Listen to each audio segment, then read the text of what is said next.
Buenos días a todas y a todos. Pues antes que nada, comentarles que el día de hoy, como prácticamente todos los martes, se va a presentar el pulso de la salud y de inicio le vamos a pedir al secretario de Salud, al doctor Jorge Alcocer Varela, que nos proporcione, que nos informe del parte médico respecto de la salud del señor presidente de la República. Muchas gracias, señor secretario. Muy buenos días a todos ustedes. Un saludo cariñoso al señor presidente y como ya se oyó, ánimo. El estado de salud del señor presidente es bueno.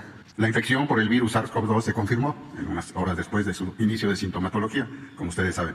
De acuerdo al comportamiento de este virus, al cabo de 3 años de su actividad, durante la cual tomó varios caminos de infección este virus, el cuadro clínico de las afecciones actuales es leve, con síntomas de inflamación de las vías respiratorias altas, es decir, del tracto respiratorio de la nariz, de la garganta, y desde luego con fiebre y cansancio.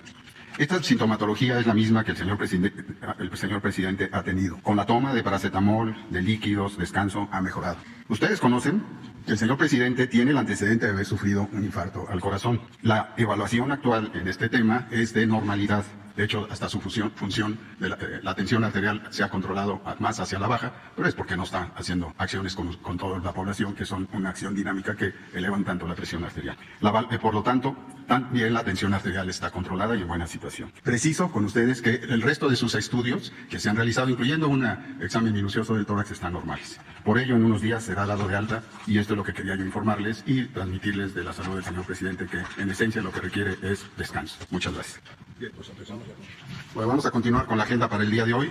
Como ustedes ya saben, el subsecretario López Gatell, aquí presente, comunicará en qué estado se encuentra la pandemia COVID-19 en la 11ª semana de una meseta de reducción más rápida en las últimas 4 semanas y desde luego continuando con la estabilización de los principales indicadores. Asimismo, nos llevará nuevamente con el tema prevención social de las adicciones, que en particular tiene que ver con el vapeo. Por otro lado, el maestro Zoé Robledo informará de los avances del IMSS Bienestar 2023 en el país para atender a la población sin seguridad social y tratará los temas seguimos con el reclutamiento de médicos especialistas, en este caso con el lanzamiento de la estrategia de los jubilados en el Seguro Social, se acompañará de un video y, en segundo punto, el plan de abasto bajo el modelo IMSS, que ayuda mucho a conocer cuál es el camino de la adquisición de insumos y, desde luego, de equipos, de medicamentos. En el otro punto es, como siempre lo hemos hecho ya en las últimas semanas, los avances generales que se suceden en Nayarit, Tlaxcala, Colima, Baja California Sur, Sonora, Sinaloa, Campeche, Guerrero, Veracruz, Michoacán y Morelos.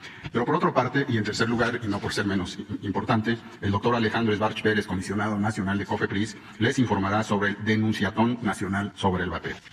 Con su permiso, secretario, me dan un gusto. Doctor Alcocer, soy querido Alex. Muy buenos días, tengan todas y todos ustedes. Vamos a informar primero brevemente sobre la pandemia de COVID, que afortunadamente, como ya menciona el doctor Alcocer, va en buena reducción.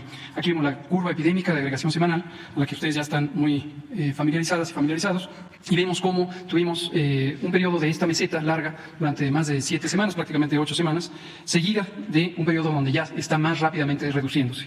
Esto es el indicador 1, que es el de casos estimados. Vamos a ver el siguiente, y es el de la ocupación hospitalaria. Este también lo hemos comentado repetidamente. 3% de las camas generales dedicadas a personas con enfermedad respiratoria que requiere hospitalización están ocupadas, y 1% de las camas para personas críticamente enfermas. Es muy probable que estos números, el 3 y el 1%, o cifras semejantes, sea ya el comportamiento general de la ocupación hospitalaria para enfermedad respiratoria aguda. No necesariamente representa COVID de manera específica, y lo menciono porque ya debemos estar en la idea de que esta es la ocupación permanente que pueden tener las unidades hospitalarias. Deja de ser ya un indicador de gran utilidad para COVID, posiblemente lo será en periodos donde exista una exacerbación de la transmisión, que también ya hemos comentado varias veces, es la expectativa que hay para todo el mundo, que esta enfermedad, el COVID-19, la infección por SARS-CoV-2, permanezca ya por siempre en la humanidad como una enfermedad respiratoria, junto con un conjunto muy amplio de virus respiratorios que predominan en el periodo frío y tienen menor actividad de transmisión en la temporada de calor. Finalmente, el indicador de mortalidad, que es un indicador muy trascendente. Aquí sí es el caso de funciones que están asociadas con COVID y que se documentan como tales en los registros médicos o en los certificados de función, y vemos que tenemos en las últimas 2 semanas menos de 2 dígitos de ocurrencia en la cifra promedio diaria. La curva epidémica es de agregación semanal. Y por último, un recordatorio sobre las coberturas de vacunación alcanzadas: 84% para cualquiera de las edades elegibles, 91% para personas de 18 años en adelante, 64% para personas de 12 a 17 años y finalmente de 5 a 11 años de edad, aunque todavía tenemos activos los puestos de vacunación y seguimos invitando a familiares de niñas y niños de 5 a 11 años a que se vacunen. Y hemos llegado al 61%, que es aproximadamente la cifra que se estimaba llegaríamos de acuerdo a la disponibilidad no solo de dosis, sino de personas en voluntad de vacunarse. Cambiamos de tema y nos vamos a adicciones. Primero quiero dar una buena noticia para la población mexicana. Ayer por la noche, en avanzada hora, el Congreso de la Unión, específicamente la Cámara de Diputados, aprobó con una mayoría de 298 votos en favor y 139 en contra, sorprendentes oposiciones a ello, la reforma a la Ley Federal para el Control de Precursores Químicos. Esta reforma de ley es importantísima, fue impulsada también por el Ejecutivo en la medida en que es muy trascendente porque hace varios cambios que van a facilitar el control de drogas. Entonces, por eso este voto, agradecemos a los 298 diputadas y diputados que votaron a favor. Esta reforma nos va a permitir tener, entre otras cosas, la más amplia lista de vigilancia de precursores químicos. Pero no solo eso, lo que se busca es flexibilidad, de modo que nuevas formulaciones de precursores químicos que la delincuencia organizada comúnmente va encontrando puedan ser también vigiladas, para que no sea una ley rígida, sino que haya un registro dinámico de cuáles son estos precursores y poder atenderlos de la manera más oportuna. Es probable que en México exista no solo la ley más amplia de vigilancia de precursores químicos, sino con esta reforma tendremos este carácter flexible que no se tiene en las demás naciones y es una innovación interesante. Y la otra muy importante es que toda la industria farmacéutica estará obligada a vigilar el uso de precursores y notificarlo a la COFEPRIS en esta plataforma muy poderosa que se desarrolló con la ayuda de la Secretaría de Marina. Y es una plataforma electrónica para la farmacovigilancia específicamente útil en este caso para los precursores químicos. Seguramente en horas de la mañana esta ley pasará a trámite a la Cámara Revisora, al Senado, donde esperamos también que senadoras y senadores, en conciencia de la importancia que tienen las adicciones como fenómeno social, como fenómeno de salud pública, pero también de la vinculación que tienen con actividades criminales de producción, trasiego y comercialización de productos, favorezcan a esta reforma con un voto amplio, ojalá mayoritario, quizá unánime, que sería lo que se esperaría cuando legisladoras y legisladores actúan en conciencia del bienestar público. Muchas gracias. Pasemos ahora a un tema, el de hoy, sobre vapeadores y similares. Similares implica cigarrillos electrónicos. ¿Por qué lo ponemos en un segmento de adicciones?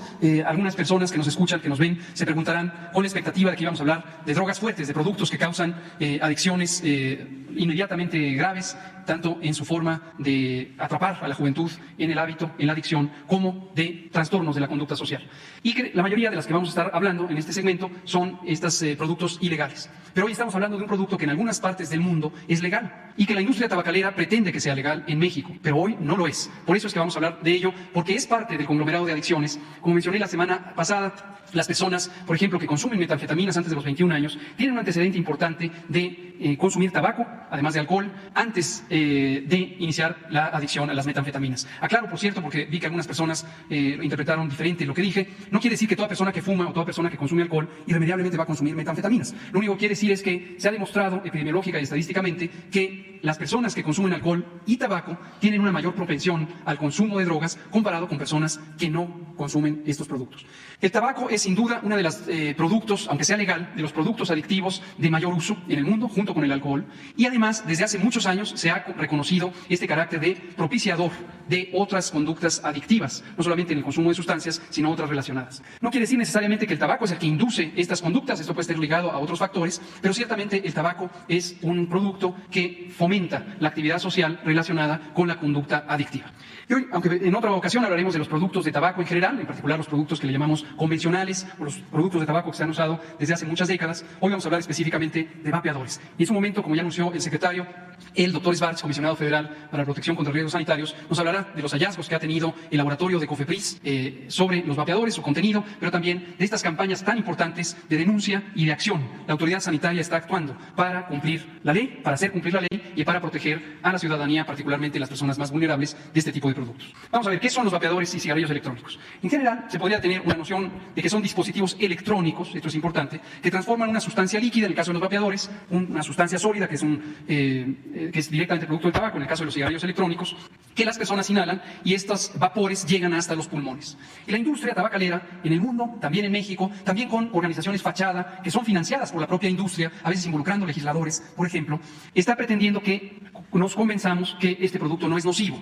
Y tienen una línea de mercadotecnia que va encaminada a decir un mundo sin humo. Esta línea de mercadotecnia la inventó Philip Morris Internacional, la empresa mayoritaria de producción de tabaco en el mundo, y la han ido adoptando porque es una fórmula de publicidad todas estas figuras, organizaciones, fundaciones, líderes de opinión y algunas legisladoras y legisladores. Pero no es un producto saludable. Podemos ver, estos productos son fabricados por la propia industria tabacalera para satisfacer sus mismos intereses comerciales. Los vapeadores no son un invento reciente, en realidad empezaron desde los años 60 a tener prototipos para su comercialización.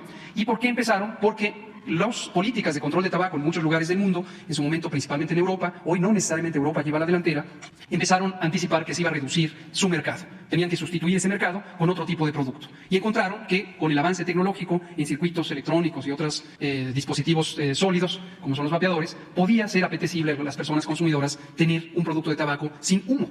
Y entonces engancharon esta idea publicitaria de que el peligro era el humo.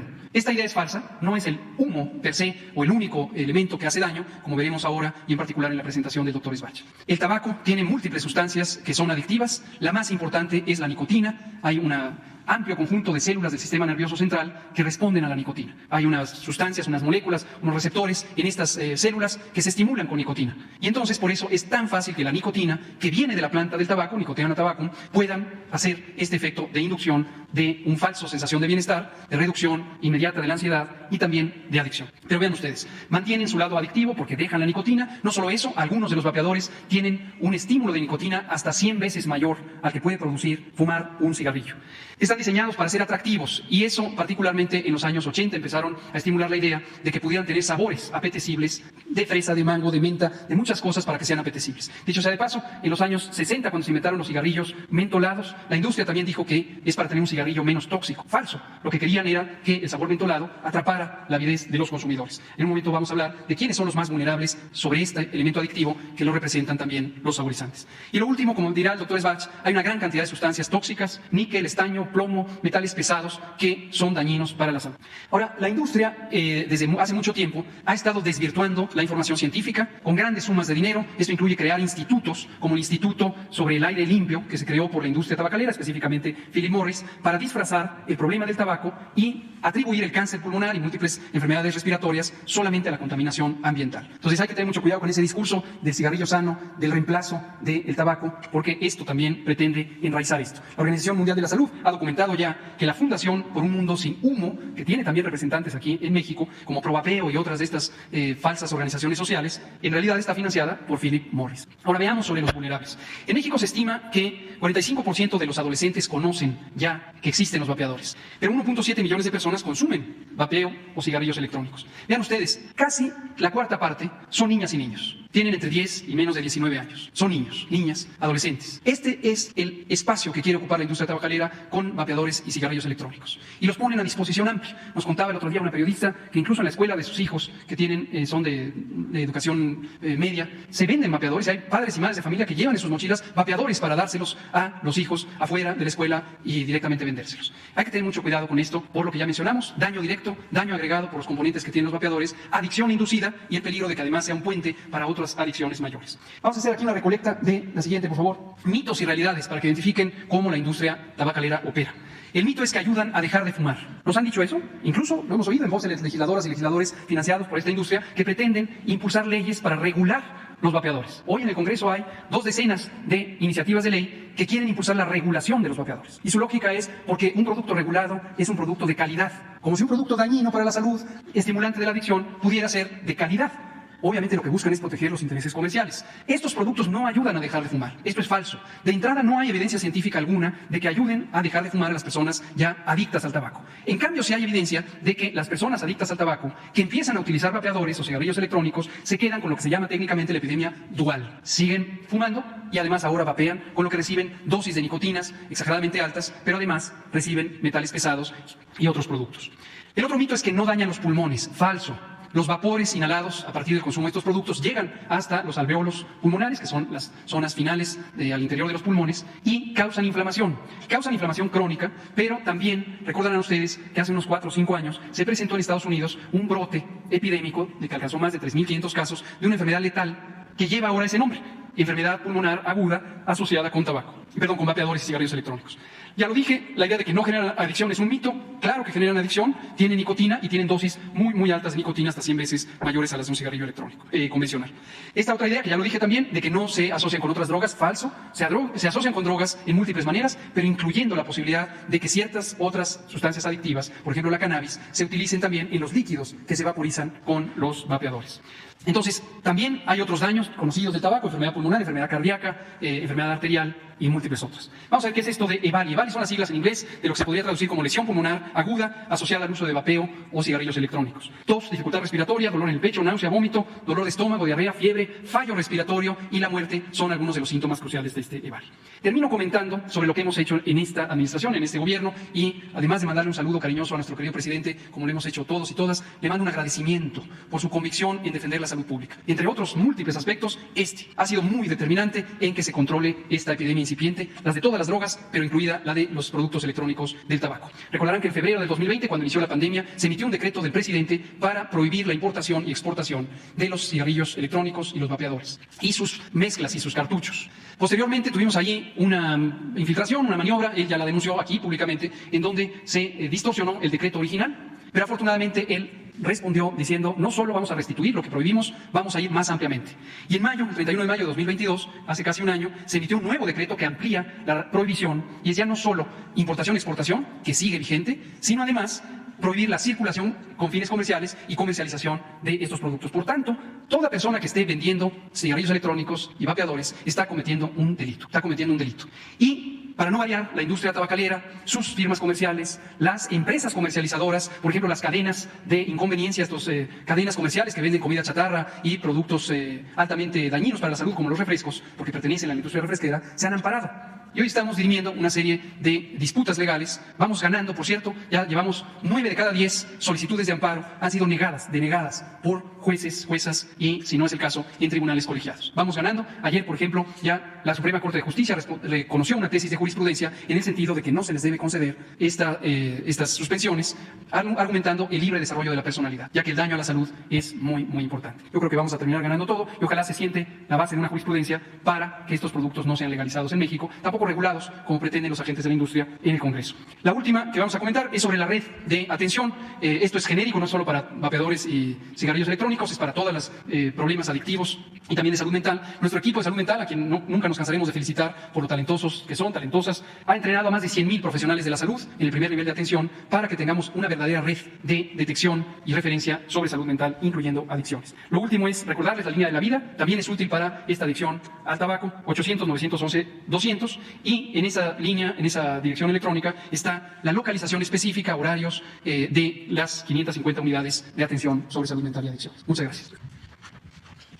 Muy buenos días, señor secretario de Gobernación, Adán Augusto López, señor secretario de Salud, maestro Jorge Carlos Alcocer Varela, subsecretario Dr. Hugo López Gatell, director general del IMSS, maestro Zoe Robledo. Muchas gracias por la invitación, compañeras y compañeros de los medios de comunicación. Por parte de COFEPRIS, es un honor participar el día de hoy y poder sumarnos al importante tema expuesto, que es el alto riesgo a la salud que representan los vapeadores, así como la estrategia de prevención a las adicciones del Gobierno de México. Esta mañana presentaremos las acciones de la Secretaría de Salud a través de COFEPRIS durante la segunda Semana Nacional contra Riesgos Sanitarios. Siguiente, por favor. Como antecedente, desde el año pasado, por instrucciones de nuestro señor secretario de Salud, COFEPRIS realiza más de 100 actividades en el territorio durante una semana denominada Semana Nacional contra Riesgos Sanitarios. Este año, además de las actividades realizadas en los municipios de cada entidad por autoridades estatales y federales, sumamos a Colombia como país invitado. Además, recibimos autoridades regulatorias homólogas de países como Cuba, Honduras, San Vicente y las Granadinas y El Salvador, entre otras, impulsando la estrategia de solidaridad regional en el marco de la creación de la Agencia de Medicamentos de Latinoamérica y el Caribe.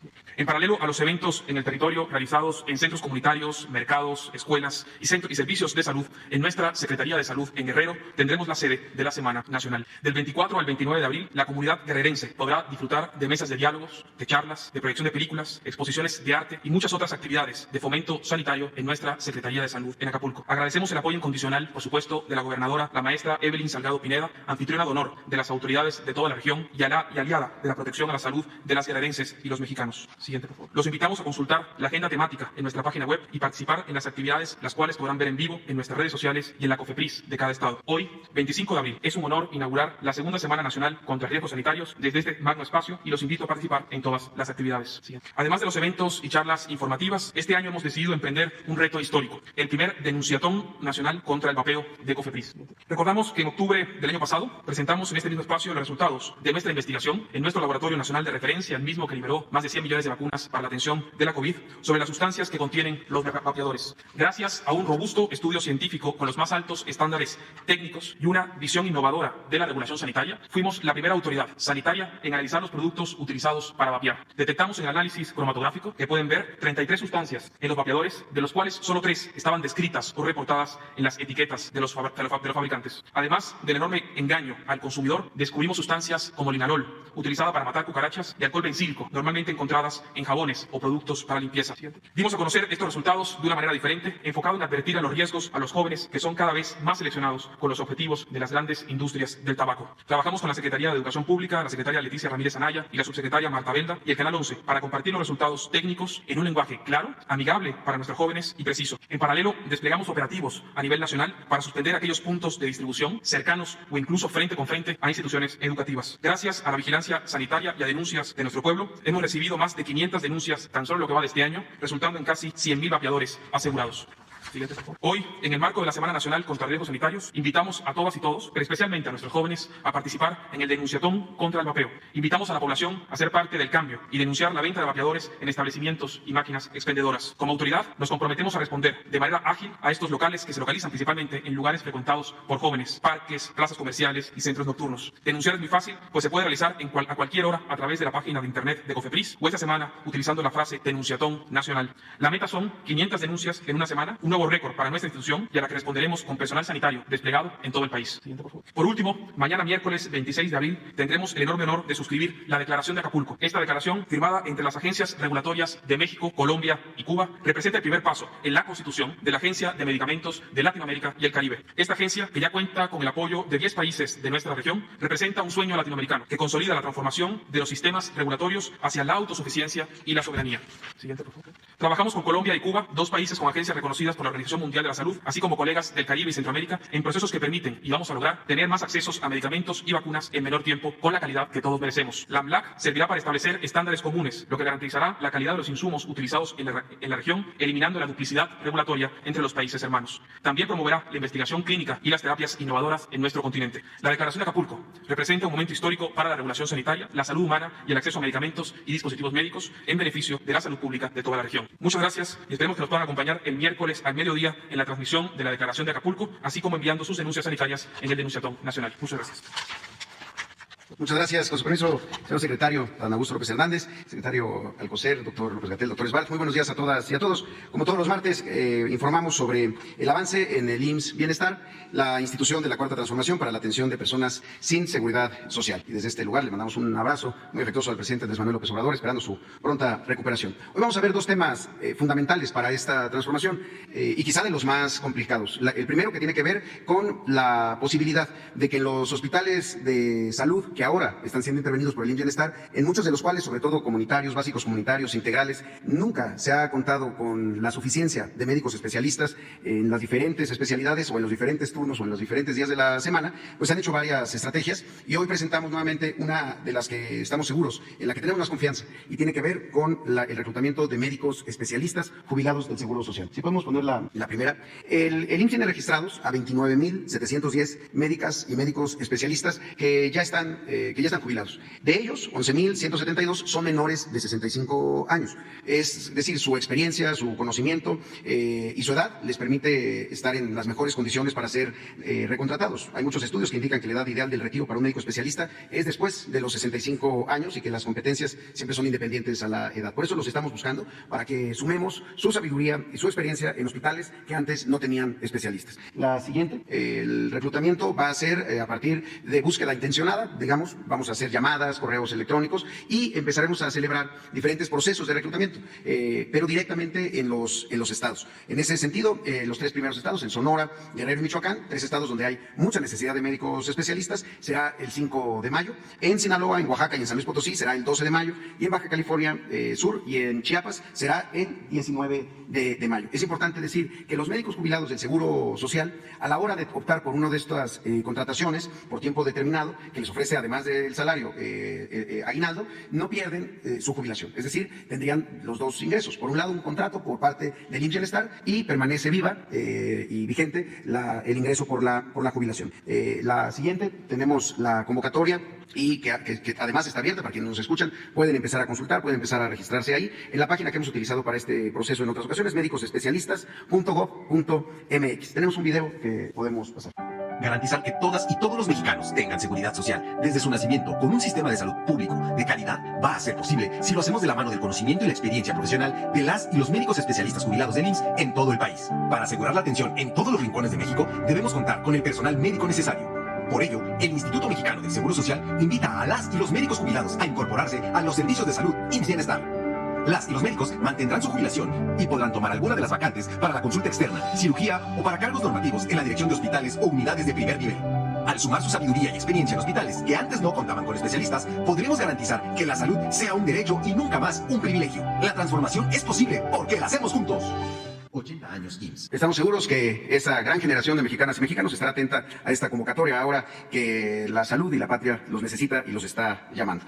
En el segundo tema vamos a hablar sobre el abasto de medicamentos y sobre todo sobre el proceso amplio que significa esto, desde cómo se hace una compra hasta cuando se surte una receta en la farmacia. Y lo primero que hay que decir es cómo encontramos los estados y las secretarías de salud en los estados donde se ha implementado el programa IMSS Bienestar. Y es un poco el proceso que tenían. Primero, 32 modelos de abasto completamente diferentes, cada uno con su lista de claves, es decir, de tipos de medicamentos que utilizaban de manera heterogénea, sin ninguna sistematización y completamente inercial. ¿A qué me refiero? ¿Cómo calculaban lo que salían a comprar otras instituciones, ya fuera el IMSS en el pasado o el propio INSABI?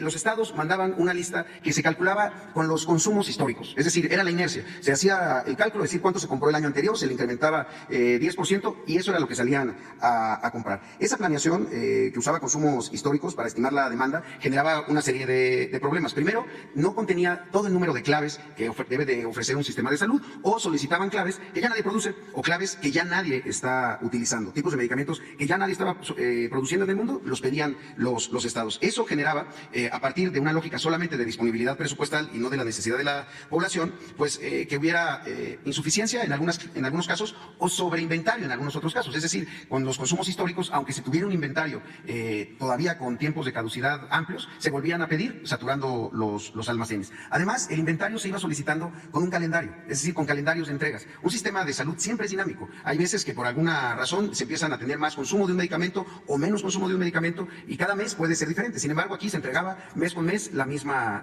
cantidad de medicamentos. Además de eso, se contaba todo sin sistemas digitales de control de inventarios, que iban desde hojas de papel escritas y a mano en cada unidad, en cada hospital, en cada centro de salud. Ya los más modernos utilizaban Excel. Pero fuera de eso, no había un sistema que pudiera integrar lo de un estado respecto al consumo de todos sus hospitales o de todos sus centros de salud. Además de eso, pues sin un sistema de indicadores de desempeño estandarizado que pudiera medir la eficacia, pues se hablaba muchas veces solamente de abasto, pero eso era en realidad de inventario, no de recetas surtidas. Y de nada le sirve a la gente que un estado cuente con todos los medicamentos en un almacén central si estos no se distribuyen a las unidades. O si están en las unidades y están en el almacén del hospital, no le sirve de nada si no está en la farmacia y si no está en manos de la gente que los necesitan. Así era como se generaban esto anteriormente, sin ninguna trazabilidad, es decir, sin ninguna posibilidad de observar qué es lo que estaba pasando en el proceso. ¿Qué generaba esto?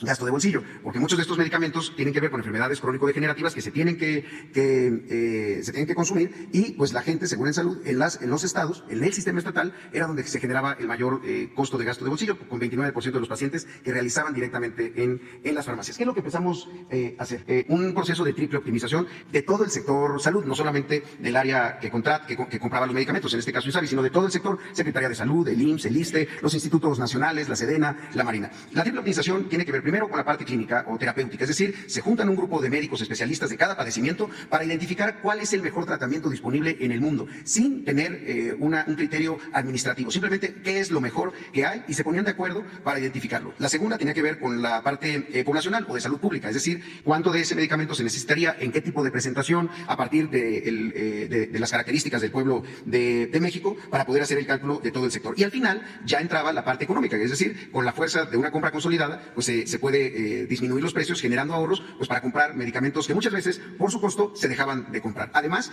uno de los procesos más importantes, se eliminaron cientos de claves que, insisto, ya ningún laboratorio en el mundo estaba produciendo, y aún así había instituciones estatales que seguían solicitando año con año. Esto generó una reducción de precios y sustentabilidad del acceso de medicamentos a la población mediante esquemas estandarizados. Ahora, en ese sentido, en la siguiente, en el IMSS Bienestar, aquí se pueden ver algunos de los primeros logros, de los primeros resultados. Primero, en el número de piezas, en el número de claves, es decir, en el número de tipos de medicamento con los que cuenta cada unidad. A la fecha se tiene un incremento en el número de claves de medicamentos en unidades de primer nivel, es decir, centros de salud, y también en unidades de segundo nivel que han sido transferidas al IMSS Bienestar. Se trata de 472% más claves en centros de salud. Había centros de salud que manejaban 50 claves nada más y que hoy están arriba de 150 claves, y en el segundo nivel un incremento de 263 claves. Lo acabamos de ver en Oaxaca, hospitales hasta con 9 especialidades y con un catálogo de medicamentos para poder recetar muy limitado. Además, también para las recetas que no tienen que ver con entrega en farmacia, sino las recetas colectivas u hospitalarias, es decir, las recetas que se necesitan para una operación, para el quirófano, para algunos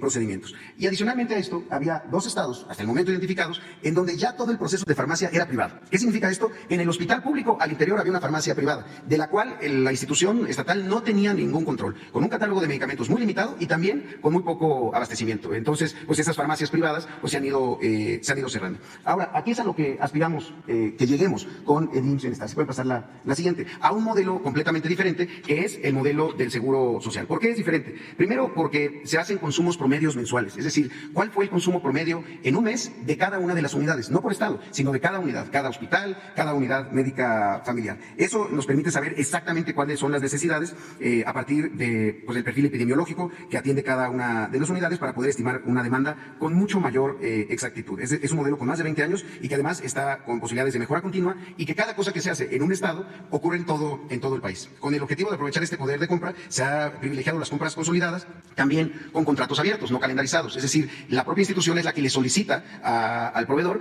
cuánto necesita en cada momento. Cuando se va a quedar, porque hay una alerta que tiene ya menos de 2 meses de inventario, pues empieza a pedirle, a partir de su contrato, le empieza a pedir al laboratorio que le empiece a surtir, y no espera hasta que se queden ceros para hacer la orden de reposición. Además, las entregas son mixtas, lo que significa que el mismo producto puede ser entregado por distintos proveedores y así disminuir riesgos de falta de entrega de algún medicamento, y los contratos son administrados desde cada unidad y desde cada estado, lo que permite mayor capacidad de reacción y basadas en estas órdenes de reposición a partir de la necesidad. Además, pues lo que estamos implementando es lo que se usa en el IMSS desde hace tiempo, el sistema de abasto institucional, que permite conocer la atención de recetas y no solamente la existencia de los medicamentos, sino cuántas recetas se surten completas, cuántas se surten incompletas y cuántas recetas son negadas y que necesitan de una reposición en las siguientes 78 horas. En ese sentido, con el SAI se analiza los consumos promedios mensuales de cada unidad, que se actualiza cada 6 meses, y se permite una mucho mayor trazabilidad del medicamento desde la adquisición hasta que se le entrega al derechohabiente. Además, se cuenta con un grupo de personas a nivel central que están encargadas exclusivamente de hacer un monitoreo permanente y en tiempo real de todos los niveles de inventario de cada almacén delegacional. Asimismo, se está replicando este modelo dentro de cada uno de los estados para que se pueda supervisar la operación de cada unidad médica, y en total la capacidad de almacenamiento hoy ya de el IMSS Bienestar ha crecido en 13%. En este sentido, ¿cómo son los resultados del abasto? Pues ya tenemos un incremento muy importante a partir de algunas acciones que se han realizado. Si podemos poner la siguiente, todo este proceso de cómo funciona, para que inicia con los medicamentos en la farmacia en nuestras unidades, el médico atiende al paciente, prescribe el medicamento terapéutico oportuno, se determinan las piezas requeridas a través de la receta, la cual se lleva a la farmacia, y el medicamento es surtido oportunamente. De esta manera aseguramos la trazabilidad del abasto de los medicamentos. Ahora, en la siguiente, aquí podemos ver el ejemplo de a lo que queremos llegar con el IMSS Bienestar, con lo que está ocurriendo en el Seguro Social. Esto es el año 2022, comparando de abril a marzo. Abril pues todavía está corriendo para el 2023, y esto es lo que nos permite ver cómo fue el abasto mes con mes, y cómo fue incrementando hasta llegar hoy a un 98%. Y en la parte de las barras, el número de millones de recetas que se han surtido. Solamente para darles el dato, en 2022 ha sido el año de mayor surtimiento de recetas en el IMSS, con 224 millones de recetas surtidas. surtidas. Se habla mucho del 2018. En 2018 se surtieron 216 millones de recetas. Los años de 2020 y 2021, desde luego que hubo un decremento en el surtimiento de recetas por un asunto de la pandemia, no solamente por la falta de atención de muchas veces a las propias consultas, sino también por temas de distribución que ocurrieron en todo el mundo y que justamente 2022 para nosotros fue el año en donde recuperamos este nivel de recetas surtidas, y desde luego 2023, en lo que llevamos del año, en el Seguro Social se han surtido 61 millones de recetas. Solamente en el mes de marzo, que acaba de concluir, bueno, concluyó hace ya casi un mes, pero el último mes del que tenemos el reporte fueron 21.5 millones de recetas surtidas. Es el número más alto de surtimiento de recetas en los últimos 5 años en el Seguro Social. Ahora, si pudiéramos poner un video sobre este proceso ya en el Bienestar en los estados. Como resultado de la implementación del programa de salud IMSS Bienestar, se ha fortalecido el abasto de medicinas para la población sin seguridad social. Desde que inició el programa, se ha realizado un envío extraordinario de medicamentos a almacenes y farmacias, lo que ha permitido la cobertura de las necesidades en clínicas y hospitales. Entre 2022 y 2023 se han destinado más de 224 millones de pesos en 8.777.486 piezas de medicamentos. Gracias al modelo de abasto del IMSS, se puede detectar de forma rápida y precisa si existen problemas en la cadena de suministro de medicamentos, lo cual ha permitido mantener niveles de inventarios óptimos. En los estados en donde se ha implementado la federalización, ha habido un incremento general de las recetas surtidas, pasando de un 54 a un 94% de abasto. Garantizamos el surtimiento de recetas para la población que más lo requiere, a través de la ampliación de farmacias, compra y arrendamiento de vehículos para la distribución de medicamentos, obras de ampliación en almacenes, operación del sistema de abasto institucional, entre otras acciones. Pues aquí en el almacén delegacional del IMSS, aquí en Sonora, el abasto ha incrementado muchísimo haciendo equipo aquí con los compañeros, y pues me atrevo a decir que estamos casi al 100% en el nivel de surtido. Yo trabajaba anteriormente en OPD, estaba en una unidad en un centro de salud. Ahí no teníamos un sistema, es muy bueno el sistema, nos ayuda muchísimo, en cuanto a los pacientes, porque pues ellos vienen con su dolor y demás, y lo que quieren pues es un medicamento, ¿no? En cuestión de segundos o minutos ya estamos despachando, surtiendo medicamentos. Pues hace tiempo sí teníamos desabasto, que sí nos mandaban sin medicamentos, pero ahora sí nos están surtiendo todas las recetas como es. Ahora sí hay abasto suficiente. La transformación es posible porque la hacemos juntos. 80 años IMSS. En suma, en el Seguro Social, en el régimen ordinario, de 2019 a 2023 se han surtido 900 millones de recetas, en números redondos. Ahora lo que necesitamos es que ocurra lo mismo en el Bienestar, en los estados que están en la federalización, porque de lo que poco hablaba el Seguro Popular era cuál era su sistema de abasto de medicamentos o cuál era su control. Lo que sí está demostrado es cómo se incrementó en los años del Seguro Popular el gasto de bolsillo. Ahora, estos resultados que se acaban de ver tienen que ver también con un reordenamiento básico, elemental, de los almacenes en los hospitales y de las propias farmacias. Es decir, había muchas veces que los almacenes eran insuficientes o no se contaba con vehículos para poder hacer el traslado de los medicamentos del almacén delegacional a una unidad de primer nivel, no se contaba con equipos de cómputo para poder hacer el registro de los ingresos, de las entradas y las salidas de los propios medicamentos. Hoy, para poner un ejemplo, si podemos ver la siguiente, ahí estaba en la anterior, en Nayarit, para poder reportar algunos datos por estado de los 13 hospitales y las 292 unidades de salud. En las farmacias y almacenes se han hecho 18 acciones de conservación, 13 en mobiliario y anaqueles y 4 ampliaciones. Esto permitió que el abasto pase en Nayarit de 35 al 99%. Además, en Nayarit, en la siguiente, se adquirió un subalmacén de 2.120 metros cuadrados con una inversión de 44 millones de pesos. Uno de los problemas de Nayarit era que no contaban con un almacén suficiente, entonces los medicamentos llegaban y se iban acomodando en donde se podía, a veces incluso en los pasillos de los hospitales, sin ningún control, y ahí podían estar los medicamentos, pero se rechazaban las recetas. En el caso de Tlaxcala, de los 10 hospitales y los 181 unidades de salud, se han hecho 11 acciones de conservación, 9 en mobiliario y anaqueles, 4 ampliaciones. En los almacenes se han hecho 7 acciones de conservación, 4 relacionadas con mobiliario, los racks, estos que se ven en las imágenes, anaqueles, antes todo estaba en el piso, sin permitir que incrementar el volumen de la capacidad de los propios almacenes. Pasamos en Tlaxcala del 50 al 96%. Además, en la siguiente, en Tlaxcala se tuvieron que arrendar 17 contenedores con un costo de 358 millones de pesos mensuales. Encontramos esta solución en estos contenedores. A ese nivel hemos tenido que llegar a tener que buscar contenedores para poder almacenar ahí lo que no está circulando, para poder tener en los almacenes de los hospitales los medicamentos y el material de curación que sí está en circulación. En el caso de Colima, operamos 5 hospitales y 118 unidades de salud. En las farmacias se han hecho 5 acciones de conservación, 2 de mobiliario y anaqueles, 2 ampliaciones también de farmacias. En los almacenes se han hecho 2 acciones de conservación y el abasto pasó del 45 al 94%.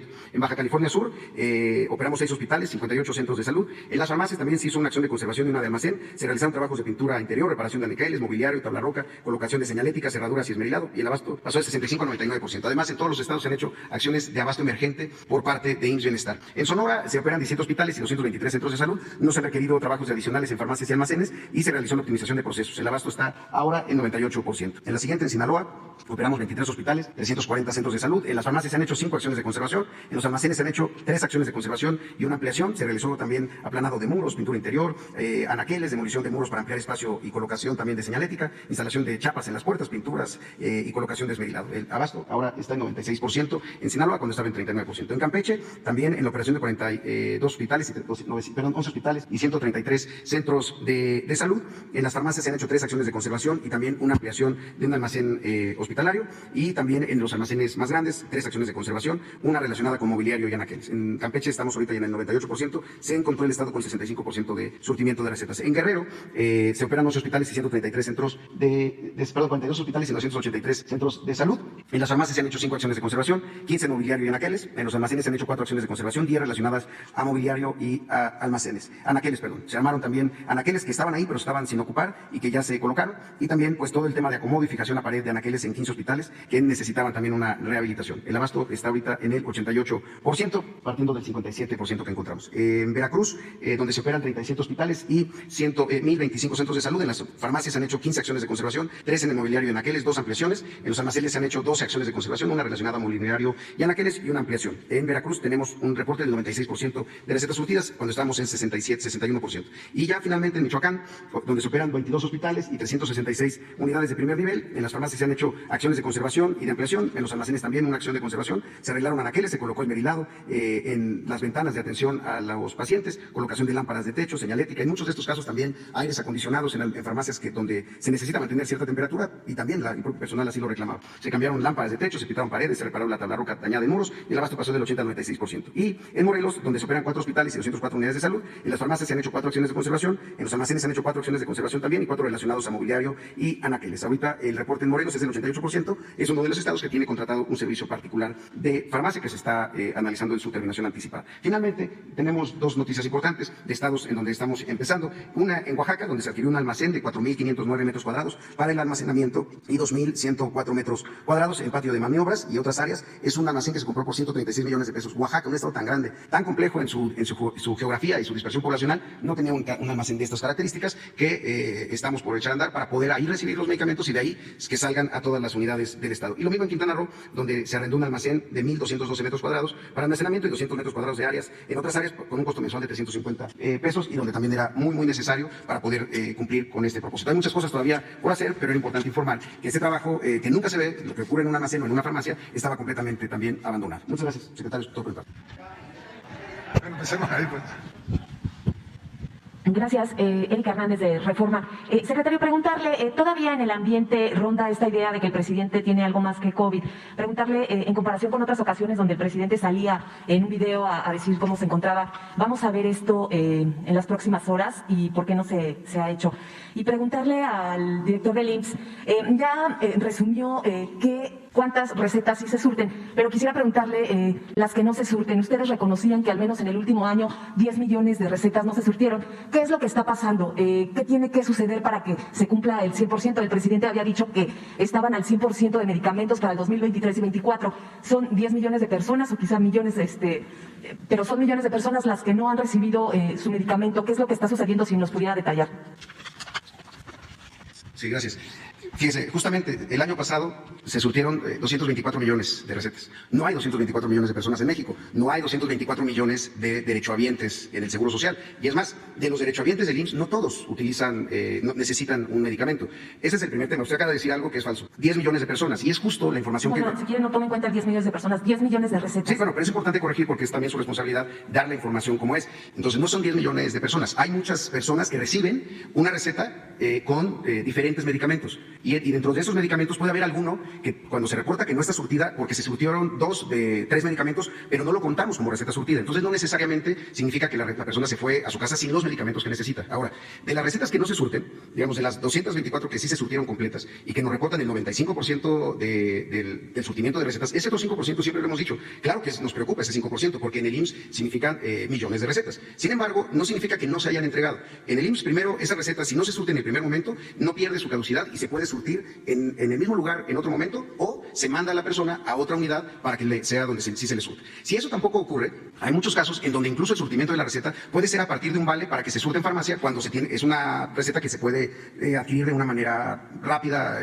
para no interrumpir un tratamiento. Pero generalmente se busca cómo resolver esa receta. Lo que no está reportado en reforma es justamente el número de recetas que sí se surten. Adicionalmente a eso, pues sí hubo un decremento en el surtimiento de recetas durante la pandemia. La pandemia implicó el detenimiento de muchas actividades. Muchos laboratorios por contagios de COVID en el mundo que le surten a México tuvieron bajas en su productividad y empezaron a haber incumplimientos en los propios contratos. Eso nunca debe de ser para nosotros un pretexto, ni mucho menos. Es simplemente una explicación de qué es lo que ocurre. Entonces, lo que nosotros buscamos siempre, y sobre todo en los tratamientos en donde tiene que haber una continuidad de la atención, es que si no se resuelve en el momento en la receta, en este porcentaje de casos del 5%, como ocurrió el año pasado, se resuelva en otro momento. Ahora, mucho se habla del 2018. En 2018 hubo 216 millones de recetas surtidas, pero un reporte del 99% de abasto, porque también había mucha facilidad de decir sobre lo que se solicitó, se abasteció un porcentaje del 99%, aunque no estuviera calculado en recetas surtidas. Hoy nosotros estamos diciendo las cosas de manera abierta sobre surtimiento de recetas, pero sí es importante aclarar que no significa en ningún momento que haya 10 millones de personas que se quedaron sin medicamentos. Entonces, de acuerdo con sus números, ¿cuántas recetas quedaron sin surtirse? El 4%. ¿A cuánto equivale? Pues tendría que ser el 4% de los 224 millones. Y entonces, ¿las causas cuáles fueron puntualmente? Insisto, incumplimiento de contratos por parte de proveedores, pero no significa que esa persona, lo quiero reiterar, no significa que esa persona, cuando se hizo el reporte de una receta no surtida, se haya ido a su casa sin ningún medicamento, primero. Segundo, no significa que en el tiempo no se le haya surtido después, aunque no haya sido el surtimiento en el momento en el que la solicitó en la farmacia, no se me explico. El indicador lo que nos dice es cuántas recetas se rechazaron, pero ya después vamos completando con las que sí se cumplieron en otro momento, porque justamente lo que permite el sistema del IMSS es que si hay una unidad, un hospital o una unidad de medicina familiar que no tiene surtimiento, pero otro sí tiene suficiencia, le pueda proveer a la unidad vecina o a la unidad del mismo estado. Incluso entre estados se pueden compartir. Le voy a poner un ejemplo. Tuvimos un problema muy serio con un almacén en Coahuila. Hoy Coahuila estamos surtiendo porque otros estados surten, que eso es justamente lo que no pasaba en el tan defendido Seguro Popular, que no tenía forma de conectarse en un sistema único a nivel nacional. Entonces, lo que les digo es, nuestros niveles de surtimiento del año pasado estuvo arriba del 95% con 224 millones de recetas surtidas. Gracias. ¿Cuál era su pregunta? Que en el ambiente aún persiste esta idea de que el presidente tiene algo más que COVID. Si en las próximas horas saldrá a dar algún mensaje en un video como ha sucedido en ocasiones anteriores. Gracias. Bueno, en el ambiente, quién sabe de quién. Ya aquí puntualmente el doctor Alcocer, que es posiblemente el médico con la mejor reputación y preparación del país y que está al frente de la Secretaría de Salud, pues ya nos presentó hace una hora el diagnóstico sobre el estado de salud del presidente. Desde luego que hay voces que se nutren de la desinformación, como dice uno de los libros, o posiblemente el libro más leído en la historia de la humanidad, pues esos son los que tienen podrida el alma. No hay nada que ocultar, hemos dicho desde el primer momento cuál es la situación y que el presidente se está recuperando. Ya el doctor Alcocer detalló incluso el medicamento, entiendo que le está siendo suministrado y está en reposo, en plena recuperación, y seguramente una vez que resulte negativo el análisis, pues ya estará presente ahí. A ver.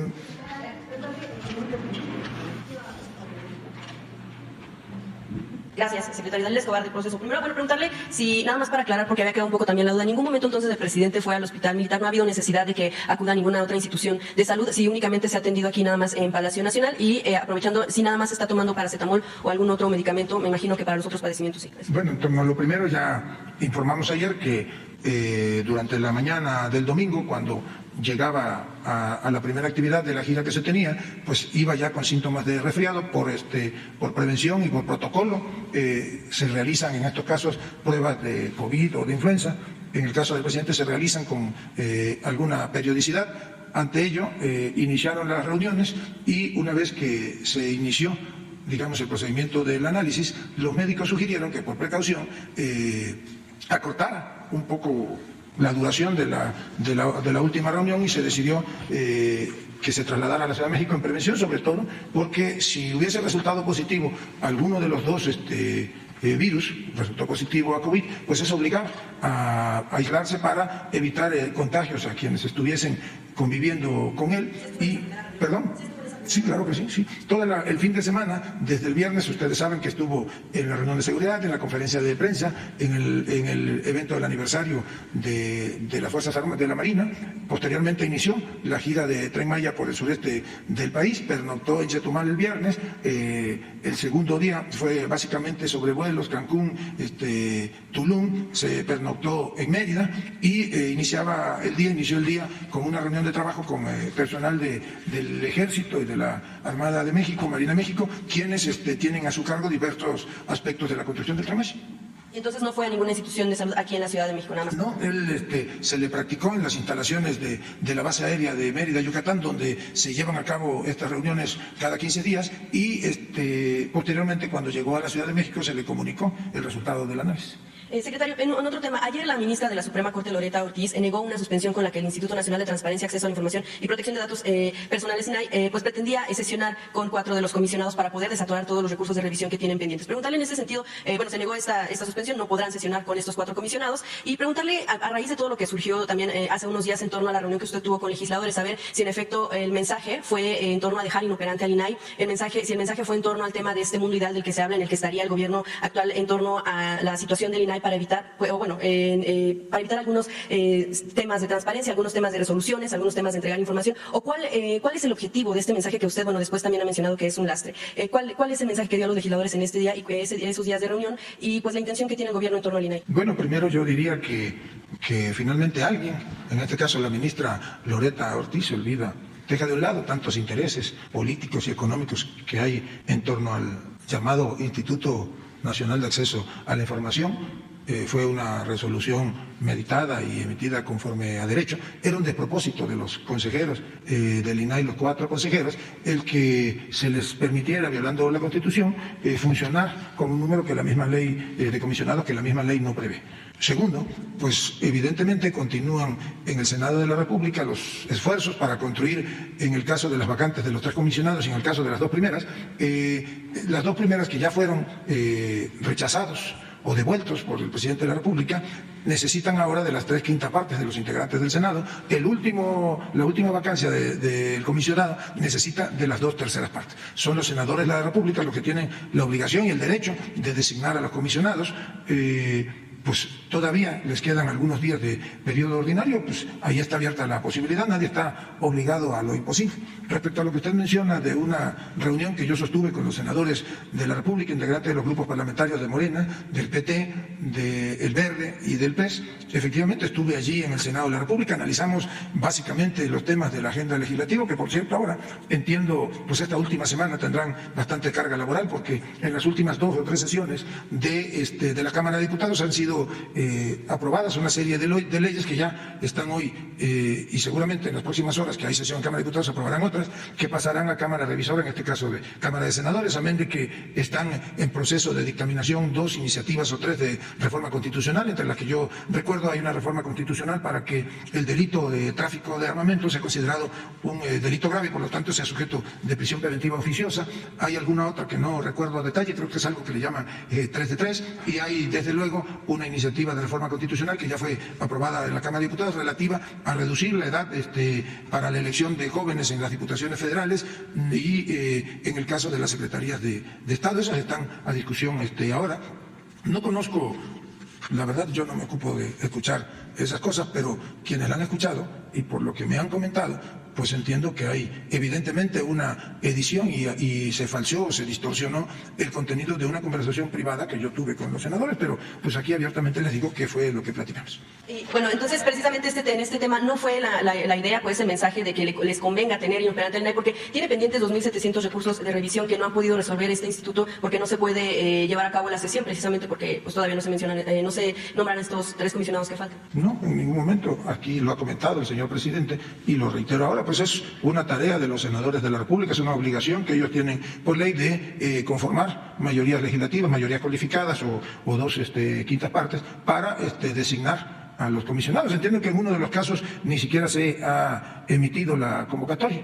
No es que al gobierno federal no le convenga que el... No, de ninguna manera, pero pues nosotros reconocemos el fallo de la ministra Loretta Ortiz, el proyecto que fue aprobado, entiendo, el día de ayer en la Suprema Corte de Justicia, en el sentido de que no puede violarse la Constitución, alegando que no se puede operar si no se reúne el número necesario de comisionados para hacerle el quórum. ¿Y qué dice el INAI, que podría acudir a instancias internacionales como la Comisión Interamericana de Derechos Humanos? Bueno, en el siguiente paso, y todavía no se decide. Finalmente, secretario, quisiera preguntarle sobre un tema en el que no se había tenido la oportunidad de preguntarle directamente, al menos en este espacio, sobre esta información que recibe el Centro Nacional de Fusión de Inteligencia, que en algún momento recibió el informe del Centro Regional de Fusión de Inteligencia en el sureste, en el que, bueno, pues se habla de un criminal de nombre Benjamín Mollinedo Montiel, líder de un grupo del crimen organizado, esto en el norte de Tabasco, en el que, de acuerdo con informes de la Sedena, pues se le relacionaba con quienes usted nombró como secretario de Seguridad de Tabasco, Hernán Bermúdez Requeña, y también como el comisionado de la Policía Estatal, José del Carmen Castillo. Preguntarle, secretario, ¿qué información tenía usted de estos dos personajes, de estos dos perfiles? Si sabía de esta pues complicidad que pudiera tener con grupos criminales, de acuerdo con los informes de estos centros regionales de fusión de inteligencia. Bueno, yo terminaría de complementar la respuesta a lo del INAI que usted plantea. Desde luego que los comisionados o la comisionada presidenta están en pleno uso de sus derechos, pues tienen el derecho de acudir a las instancias judiciales o jurídicas que ellos consideren. Yo sostengo que el INAI es un instituto inoperante y basta con revisar la currícula de los comisionados, porque ha servido como botín político. Se han dedicado ahí, como en otros institutos, pues a repartirse por cuotas los partidos políticos, los nombramientos de los órganos aparentemente autónomos, y que eso no ayuda ni a la transparencia ni a la consolidación del régimen democrático en el país. Por lo segundo que comenta, desde luego que conozco a Hernán Bermúdez Requena y al comisionado o excomisionado, no sé si todavía siga colaborando allí en Seguridad Pública en Tabasco. Yo los designé. En el caso de Hernán Bermúdez fue mi tercer secretario de Seguridad. En el caso de Castillo, creo que fue el segundo comisionado de la policía. El primero, si mal no recuerdo, falleció durante la época del COVID. No tengo yo mayor reporte o denuncia de la que usted menciona. Desconozco cuál es esa información del Centro de Inteligencia, pero en todo caso, si alguien tiene algún reporte, algún indicio de irregularidad de su trabajo, como puede ser la connivencia que usted señala, pues está abierta la posibilidad de acudir a las instancias judiciales correspondientes. Pues digo, yo desconozco si esa información exista y si la tenga alguien, pero seguramente si alguien la tiene, pues nosotros exhortamos a que presente la denuncia correspondiente. A ver, Aida. Sí, secretario, muy buenos días. Dando seguimiento, Sandra Aguilar, del Grupo Informativo, dando seguimiento a pues precisamente usted acostumbraba pues a visitar el Senado de la República de alguna manera para dar seguimiento y cumplimiento a todas las iniciativas como la que nos acaban de compartir de los temas de salud, que ya pasó precisamente a Cámara de Diputados y se espera que acá se reciba en breve en Cámara de Senadores. En ese sentido, ¿cree que todo lo que se tiene pendiente, al menos en estas próximas sesiones que terminan esta semana, quede aprobado? Y de no ser así, ¿hay alguna llamada o hay alguna reunión que se tenga con el presidente de la Junta de Coordinación Política, Ricardo Monreal? Bueno, mire, primero le comento que no es que acostumbre visitar la Cámara de los Senadores. Es parte de mi trabajo el mantener la comunicación con los integrantes del Congreso de la Unión, Cámara de Diputados Federal y Cámara de Senadores. En algunas ocasiones yo asisto a las instalaciones de Cámara de Diputados o de Cámara de Senadores. En otras hay reciprocidad y asisten diputados o senadores o los coordinadores de los grupos parlamentarios. Intercambiamos puntos de vista, revisamos la situación del Estado que guarda los trabajos legislativos. A veces incluso nos permitimos dar nuestra opinión respecto de alguna observación que están respecto de una iniciativa enviada por el Ejecutivo que están viendo o haciendo los legisladores, y tratamos de que cuando menos, o cuando se trata de iniciativas del titular del Poder Ejecutivo, pues estén lo suficientemente explicadas y que sean atendidas por los legisladores. Como le digo, pues es parte de mi trabajo y seguiré asistiendo cuantas veces sea necesario y atendiendo las invitaciones de los legisladores. En las últimas horas he estado en las instalaciones de la Cámara de Diputados, acudí incluso recientemente a una reunión de trabajo con integrantes de la Junta de Coordinación Política y con miembros o afiliados de la Cámara Minera de México. Estuve en comunicación todo el día, durante todo el día de ayer, de manera permanente con el coordinador de los legisladores federales, Ignacio Mier, con algunos otros coordinadores legislativos de los partidos de la oposición, a propósito de lo que se iba a tratar en el orden del día de la sesión de ayer, de lo que seguramente se va a tratar el día de hoy. Y platiqué ayer con el senador Ricardo Monreal. Habíamos quedado de vernos, ya no pudimos hacerlo por cuestiones de agenda, pero hablamos 2 o 3 veces en el transcurso del día, por eso sé cuáles son las iniciativas o las minutas que están por discutirse en la Cámara de Senadores.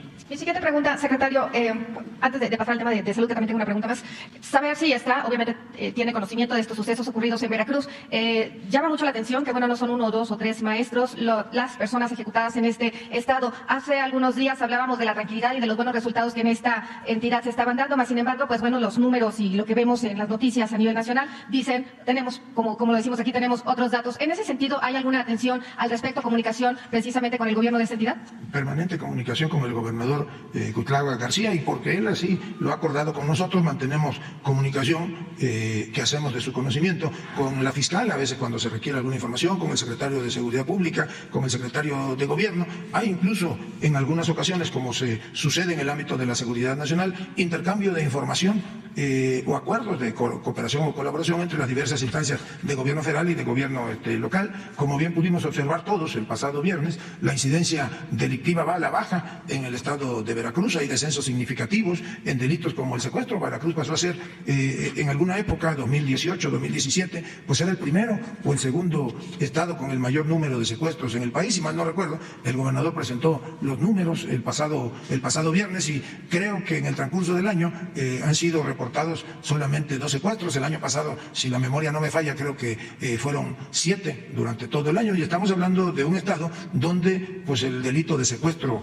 campeaba hasta antes de que llegara la administración, y hay una significativa reducción, como les decía, en la incidencia delictiva en el estado de Veracruz. Incluso nosotros vemos en términos de recuperación económica, está llegando mucha inversión a Veracruz. Ya sabemos de la planta cervecera que está construyéndose en el puerto de Veracruz. Acaba de ponerse la primera piedra de la construcción de una planta de etileno en la parte antigua del puerto de Coatzacoalcos, Puerto México, como se le conocía. Es una inversión de casi $400 millones que va a permitir que el etileno pueda ya procesarse nuevamente en México y llegar al mercado nacional y al internacional, y muchas otras series de inversiones. Se reactiva pues la actividad económica, y eso es un signo de la confianza de la ciudadanía y de los inversionistas en el trabajo realizado en materia de seguridad por el gobernador Cuitlagua García. Permítame que insista, secretario, la preocupación por parte de esta entidad es de que el tema va encaminado precisamente a la introducción de drogas en las escuelas. En ese sentido, solamente dejar pues el antecedente, ¿verdad?, de que se ponga pues atención en el tema, como usted bien lo menciona, de las fiscalías, y la preocupación, insisto, de esta entidad va enfocada en ese sentido. Mi última pregunta, secretario, si usted me la permite, en el tema de salud. Está por cumplirse ya precisamente un año de lanzamiento de este programa para personas o para trabajadores independientes enfocado a periodistas. En ese sentido, no sé si ahorita que están los titulares del tema de la salud pudieran compartirnos si se ha tenido avances en ese sentido, si todavía continúa vigente ese programa. Y bueno, pues hay que recordar que este programa era precisamente para enfocado a los periodistas. Gracias. Pues aquí va a contestar el director general del Seguro Social, que tiene la información precisa. Muchas gracias. Sí, sigue abierto, sigue con la posibilidad de que los periodistas se registren. Como se ha señalado, es un programa para periodistas independientes en el sentido de que quienes trabajan en un medio de comunicación de manera formal, como todos ustedes, seguramente pues tienen un aseguramiento por parte de la empresa que los contrata. Muchas veces, como lo saben también, hay periodistas que no trabajan directamente en un medio de comunicación que tiene registro patronal, sino que trabajan por su cuenta con un medio propio, o le trabajan a un medio de comunicación, digamos que por productos. Es un aseguramiento en donde la cobertura es completamente por parte del gobierno, es decir, está subsidiado por completo por el gobierno, y sigue abierto.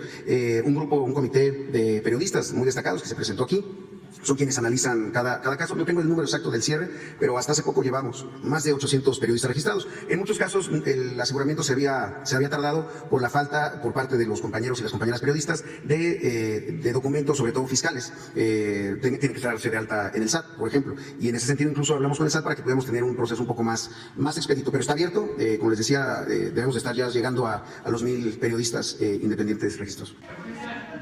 Sí, continúa igual como se presentó el programa. Gracias. Bueno, pues aquí la última. ¿Cuál tema? Buenos días, secretario de Gobernación. José Manuel Fuentes, de Capital 21. La semana pasada se aprobó las modificaciones a la ley minera. Sin embargo, me gustaría saber su opinión, porque hubo modificaciones a la iniciativa original presentada por el presidente López Obrador, sobre todo con el tema de las concesiones. La propuesta original pone sobre la mesa la vigencia de las concesiones, la cual baja de 50 a 15 años, prorrogable por otros 15 años. Las modificaciones nos dicen que la vigencia sería de 30 años, prorrogables hasta 2 veces de 25 años cada una. También hay otras modificaciones, como las concesiones se otorgarán sustancia por sustancia, esa es la iniciativa original, y las modificaciones son que las concesiones se darán por toda sustancia, con excepción de las reservas para el Estado, litio, uranio, gas y petróleo. Me gustaría saber el punto de vista sobre estas modificaciones. Efectivamente, como puede suceder con cualquier iniciativa, pues se abre un periodo de discusión y de dictaminación en las comisiones a las que se turna la iniciativa. Surgieron allí algunas inquietudes, tanto de quienes se dedican a la actividad minera, de inversionistas de la Cámara Minera, como de grupos sociales dedicados a la defensa de los derechos y de los pueblos y las comunidades indígenas, derecho al agua, derecho al medio ambiente o por un medio ambiente más sano. Y revisaron los diputados el contenido de la iniciativa, lo discutieron, platiqué hace un momento que yo estuve presente cuando menos en algunas de las reuniones, nos reunimos, la secretaria de Economía, la secretaria de Medio Ambiente, la consejera jurídica y un servidor, en algunas ocasiones con integrantes de la Cámara Minera o con representantes de los otros grupos, lo hicimos digamos que por separado. Lo más importante que contiene la iniciativa es que se le quita el carácter de preferente a la actividad minera, se le pone, digamos, un freno a la actividad minera, ahora se le da preferencia al derecho humano, al agua, y atendieron desde luego los legisladores, los diputados federales, las recomendaciones o los argumentos que presentaron las diversas partes. Por ejemplo, de los que yo recuerdo, nos demostraron por qué era inviable que en el caso de las concesiones de agua para uso de la actividad minera, pues no podía haber una disparidad entre 15, 30 o 50 años de duración de una concesión y 5 años de una concesión para la explotación de una mina y 5 años para la concesión de agua. ¿Qué se hizo en esas negociaciones o en esas conversaciones? Bueno, pues acordó que en el caso de la actividad minera será la primera concesión, tendrá una duración de 30 años con derecho a una prórroga por 25 años más, y tiene una tercera opción la empresa minera o quien tiene esa, o el concesionario, es de a la tercera prórroga participar en una subasta, y si igual a la subasta el monto de la propuesta presentada por los otros que acudan a la subasta, tendrá el derecho preferente. Se modificó también la duración para que ya no hubiese disparidad entre la concesión minera y la concesión de agua, con una obligación que ahora sí deberá ser medido el consumo de agua para uso minero, y la autoridad determinará en cualquier momento, cuando haya necesidad de la disponibilidad total del acuífero para uso humano, pues que se dé ese uso. Se hizo una adecuación también en lo que respecta a los permisos de exploración, y efectivamente era inviable, como estábamos planteando, que se otorgara el permiso de exploración por uso no mineral, porque resulta que alguien que pretende explorar algún territorio para ver si encuentra algún metal, pues no puede, porque no sabe que existe en el subsuelo, pedirlo sobre determinado material en específico. Lo pide por minerales en general. Una vez que termina el periodo de exploración, inicia la solicitud de concesión para una explotación, pero aún explotando la mina, pues se le otorga, digamos, por oro y por plata, pero en el transcurso de la explotación pues puede encontrar zinc, puede encontrar algún otro mineral, y lo que tiene que hacer es solicitar a la autoridad correspondiente que se le concesione esa parte previo al pago de los derechos de explotación y las regalías a las que por ley están obligados.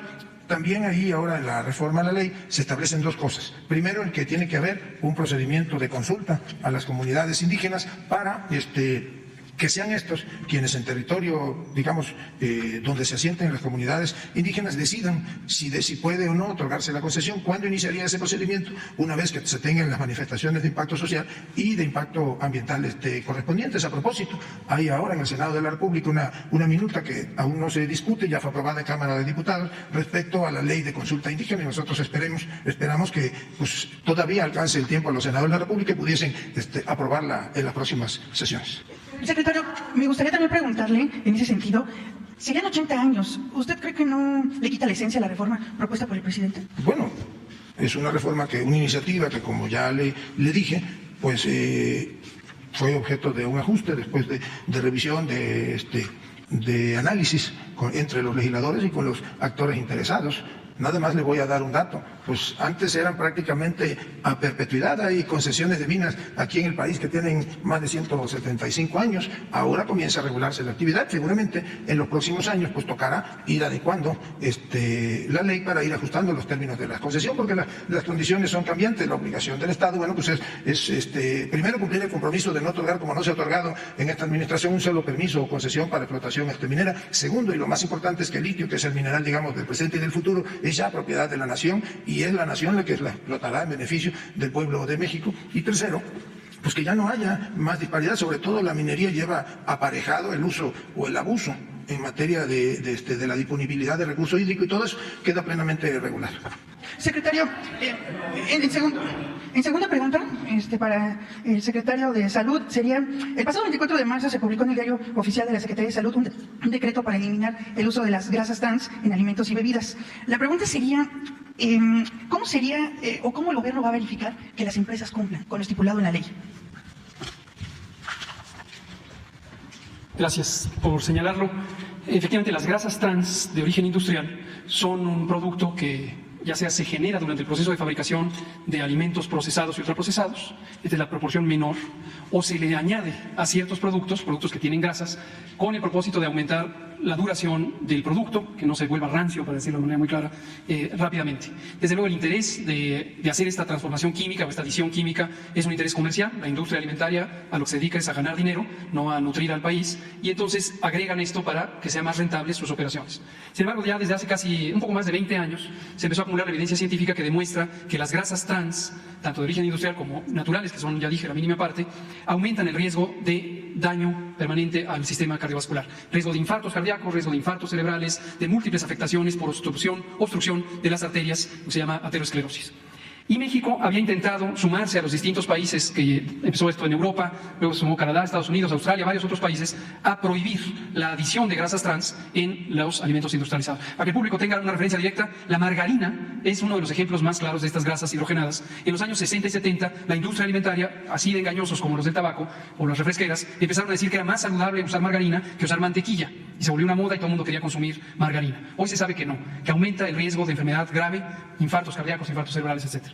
Entonces México había intentado, en el sexenio pasado, 2012-2018, la gran penetración de intereses de la industria en el gobierno impidió que se lograra eso, a pesar de compromisos internacionales y señalamientos de la comunidad de salud pública. En este sexenio nos dispusimos a hacerlo desde que empezamos y al fin lo logramos. Mi agradecimiento a la senadora Margarita Valdés y a varios otros legisladoras y legisladores que impulsaron esta reforma, y ya quedó prohibido en este artículo que usted menciona de la Ley de Salud. ¿Cómo lo vamos a asegurar? Para eso tenemos una COFEPRIS limpia, y aquí está su brillante comisionado federal, que nos puede comentar sobre la operación sanitaria, en qué consiste y cómo hacen la verificación sanitaria y logran las sanciones, que se han hecho verificaciones como nunca antes en la historia. Entonces COFEPRIS es la encargada de hacer estas inspecciones. Muchas gracias. Muchas gracias. Bueno, pues terminamos nada más con una buena noticia para el deporte mexicano, y felicitando a las integrantes del equipo mexicano de tiro con arco, que acaba de ganarle en la final a China, obtuvo la medalla de oro en el campeonato mundial que se celebra en Turquía. Lo integran el equipo mexicano Aida Román, que es una histórica del tiro con arco, creo que ya obtuvo incluso en alguna ocasión una medalla olímpica, es una profesional destacada, una atleta destacada y ejemplo mundial en esa disciplina. Ángela Ruiz y Alejandra Valencia son las otras integrantes del equipo, y pues vaya desde aquí la felicitación de todas y todos nosotros. Y muchas gracias, nos vemos mañana. Vamos, hay que ir a la...